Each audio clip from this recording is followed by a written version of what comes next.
அஸ்ஸலாமு அலைக்கும். Hi friends, welcome to my channel. இன்றைக்கி இந்த கோதுமை மாவை பயன்படுத்தி எப்படி சப்பாத்தி நல்லா சாஃப்டான முறையில் டிப்ஸ் அண்ட் ட்ரிக்ஸோடு உங்களோடக்கும் ஷேர் பண்ணிக்கிறேன். வீடியோ முழுமையாக ஸ்கிப் பண்ண பாருங்கள். ஏன்டா எல்லாரும் வீட்லேயும் கோதுமை மாவு இருக்குது, ரொட்டி சுடுறதுக்கு கிடைக்குது. அதனால் இந்த சப்பாத்தி எப்படி செய்யுதுன்னு பார்ப்போம். இந்த சப்பாத்தி நீங்கள் செஞ்சு பாருங்கள், நல்லா சாஃப்டாகவும் இருக்கும். வீடியோ முழுமையாக ஸ்கிப் பண்ண பாருங்கள், அப்போ தான் இது உங்களுக்கு யூஸ்ஃபுல்லாக இருக்கும். வாங்க எப்படி செய்யுதுன்னு பார்ப்போம்.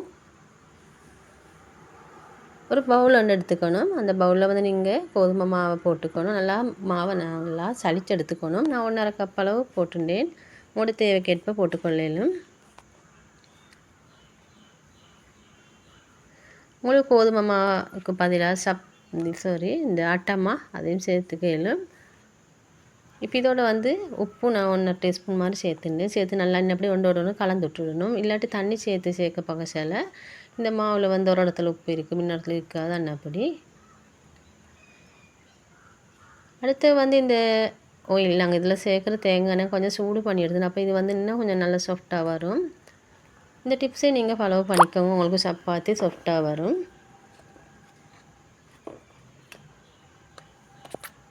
எண்ணெய் ஊற்றி இப்போ நல்லா கலந்து விட்ட பிறகு இதோட வந்து இப்போ வாட்டர் தான் ஆட் பண்ணிக்க போகிறேன். கொஞ்சம் கொஞ்சமாக இன்னும் இப்படி ஊற்றி ஒரு ஸ்பூனாலே கலந்துட்டுக்கணும். ஒரே அடிக்கு ஊற்றிடவான தண்ணியை இல்லைன்னா தண்ணி மிச்சமாகிடும். உங்களோட சப்பாத்தி சாஃப்டாக வராது. முடிஞ்சாலும் இப்படி கையாலே இப்படி பிசைஞ்சு எடுத்துக்கணும்.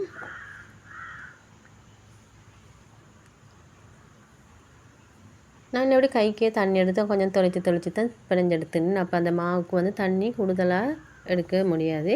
இப்போ இதோடைய வந்து இன்னொன்று சேர்த்துக்க போகிறேன். அப்போ இன்னும் கொஞ்சம் நல்லா சாஃப்டாக வரும் இந்த சப்பாத்தி. அதுதான் வந்து தயிர் 1.5 டேபிள் ஸ்பூன் மாதிரி சேர்த்து எல்லாம் நல்லா கலந்துட்டுக்கணும். கலந்துட்டு முடிஞ்சாலும் மாவை நல்லா எப்படி பிசைஞ்சு எடுத்துக்கணும்.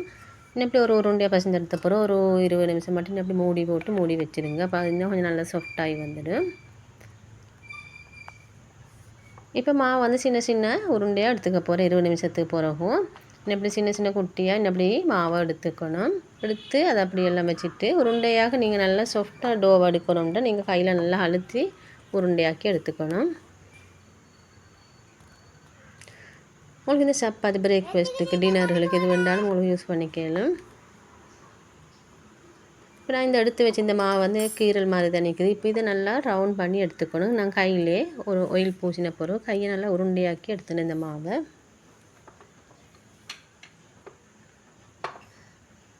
இன்னும் எப்படி உருண்டையாக்கி எடுத்து வச்ச பிறகு நாங்கள் இதை தட்டி எடுத்துக்கணும்.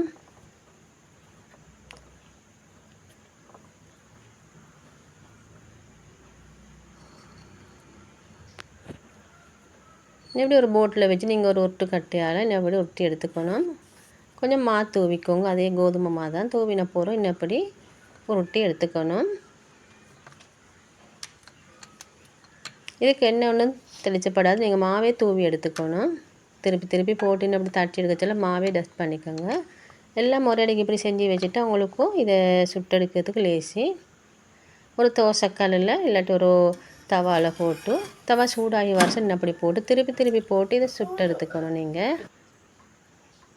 நீங்கள் சுடுற டைமுக்கு அப்படி ஸ்பூன் இல்லாட்டி பச்சை வர அப்படி ப்ரெஸ் பண்ணிக்கோங்க. அப்போ தான் நல்லா ஃப்ளஃபியாக பொங்கி வரும். அப்போ நல்லா அந்த பபிள்ஸ் எல்லாம் வெளியாகி நல்லா வெந்து வரும். அதோட சப்பாத்தி அதோட சாஃப்டாகவும் வரும்.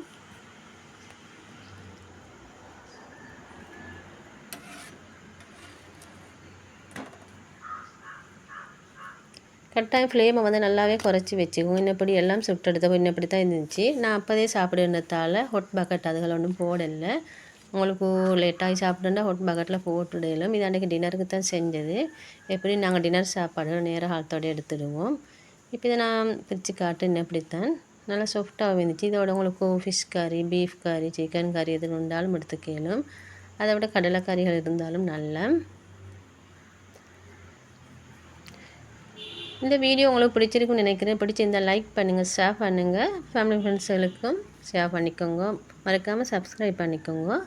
இன்னும் ஒரு அழகான வீடியோ சந்திக்கும் வரை அஸ்ஸலாமு அலைக்கும் வரஹ்மத்துல்லாஹி வபரகாத்துஹு. தேங்க்ஸ் ஃபார் வாட்சிங் ஆல் ஆஃப் யூ.